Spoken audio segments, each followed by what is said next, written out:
wanted to spawn you, and why? You know what I'm saying? No. Do you ever find yourself up past your bedtime as a kid only to see this message on TV?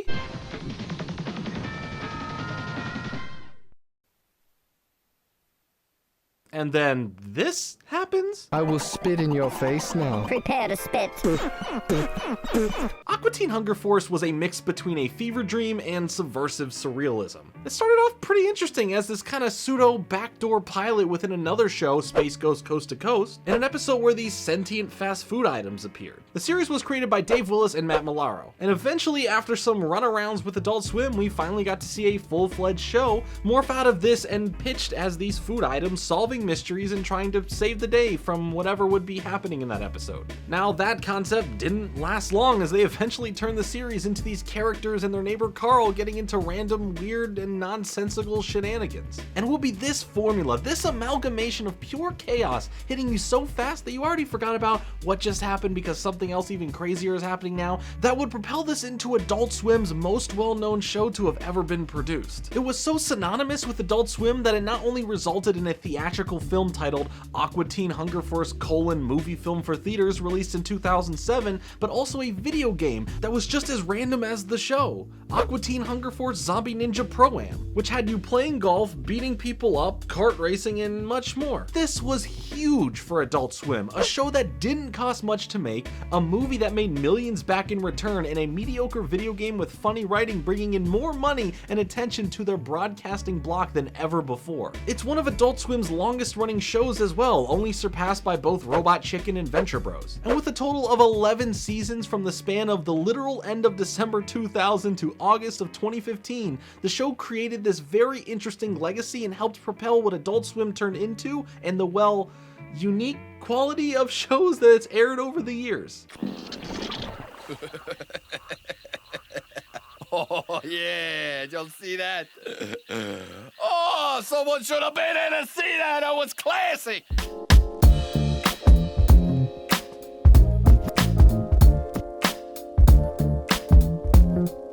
Ludicrous was a word that we heard. Deplorable? That was one. Unwatchable? Yeah. But all in all, they were good. One of the first things you'll notice about Aqua Teen Hunger Force is the quality of the animation and how the show is produced. Similar to other shows around the same time like South Park, the animation was made on a low budget with a ton of static settings that characters would also mainly move statically, would be shuffled around in. It's kind of an admirable look. They would create these images within Photoshop, then use Adobe After Effects to animate them, then fully edit the show in Final Cut Pro. So while it's not traditionally animated, it adds this unique tone and shows that some love and care was put into it. I know to some this look can be pretty off-putting, especially where we're at with animation today, but it shows that you can make something at least entertaining with limited resources. Creating something that can capture your attention with the limited tools they had is an achievement not many shows can claim. I mean, the show was about sentient fast food items. It's already such a weird concept. Why not make it in a weird way? The limiting of movement added to the humor most times and gave it this toy box feeling of someone just messing around with their toys and creating ridiculous situations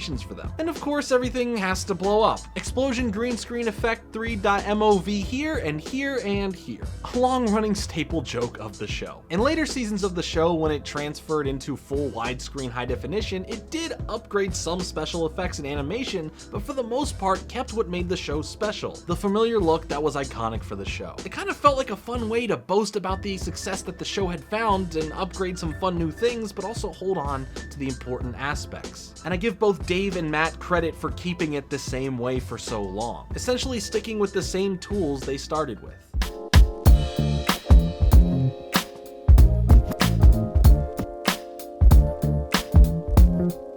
And you should see what he did to your room. What do you mean? What did he do to my room? I'll lead the way. Meatwad, lead the way. Okay.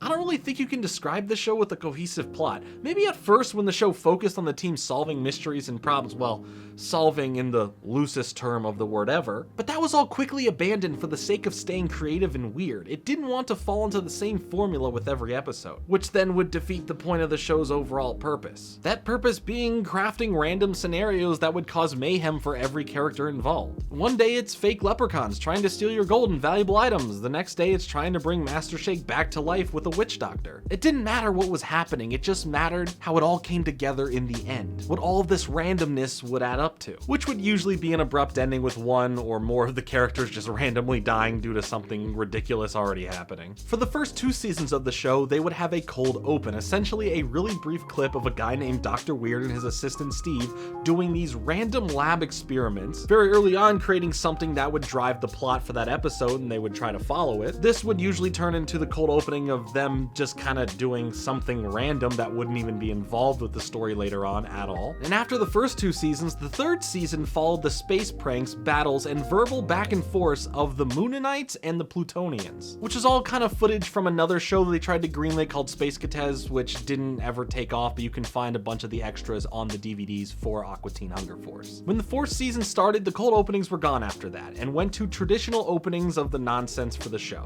Also, the writing for the show had a fun process. While yes, it was scripted, they weren't afraid to let the voice talent ad-lib lines that later would be animated and added into the episode proper. This allowed the show to keep a fresh and fun work environment, giving way to more exciting finished products. Unfortunately, the show was canceled as the 11th season was coming to an end in August of 2015. The president of Adult Swim, Mike Lazo, decided it was time to move on from the show and shelve it, even though both Dave and Mike wanted to continue and the show was still performing well. Now, there is still hope that one day this show can make a comeback. Dave and Mike have stated that while there are no plans currently for a revival, that maybe one day the show can come back. The hardcore fan base of the show has been asking Adult Swim for years if they plan to give the show another run, and Adult Swim did answer in the form of a "we might" during one of the text screens between all their other shows. Hopefully one day we see Aqua Teen Hunger Force make a comeback. It was a staple show for roughly 14 years with a dedicated audience who would like to see more adventures of the fast food trio and Carl to see what other ridiculous antics they can get into, or just give you something weird to wake up to in the middle of the night.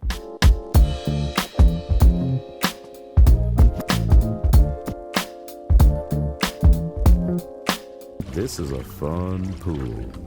I do like splashing. Yes, playing is for pleasure. We should have a pool.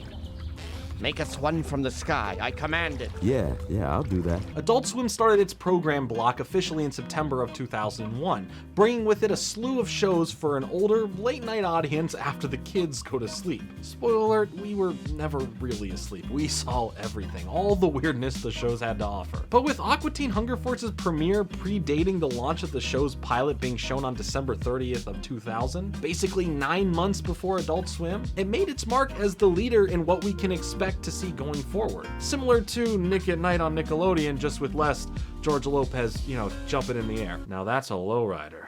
You even know what that means. And with Adult Swim hitting its 19th anniversary here soon, this late night programming block would not be where it is today without shows like Aqua Teen paving the way for weird, absurd, off the beaten path 11-minute content that would rule the late night landscape for teenagers, adults, and plant lovers. Adult Swim would become the vessel to create and show off some of the weirdest content ever shown on television, like Xavier Renegade Angel, Tim and Eric, and plenty more. Whether a lot of these shows captured the same charm and following as Aqua Teen Hunger Force or not, it is easy to see what the outcome of giving a show like this a chance created. I guess after a long dip in the pool of Cartoon Network programming, it's nice to have a pool briefly only open for an older crowd.